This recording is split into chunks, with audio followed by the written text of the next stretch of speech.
This illustration deals with the selection of the appropriate clothing and other PPE when the incidental energy analysis method is used. Now notice we're focusing on footwear here, but the purpose of the change was to recognize footwear other than leather or dielectric if tested in a manner that shows they would not melt, shrink, uh, do damage to the foot in any way due to electrical arc. So we would need to check that out very carefully in 70E 130.5G.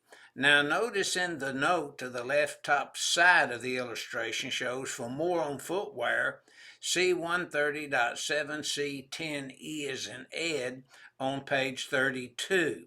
The safety shoe, for example, as you see to the left here, table 130.5G, the note D on page 29 discusses such wear, and then 130.7C10E on page 32.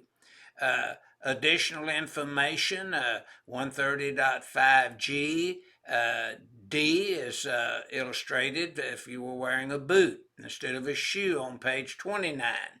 70E 130.710E is in it on page 32 would also address a boot or a shoe, but they just call it footwear. Now, basically, any time the calories exceed 4 calories per centimeter squared, a heavy-duty leather boot should be worn, or as the purpose of change here points out and recognizes that other footwear is permitted where the leather and dielectric has been tested, the capability of the boot to withstand electrical arc and protect the foot in a safe and reliable manner.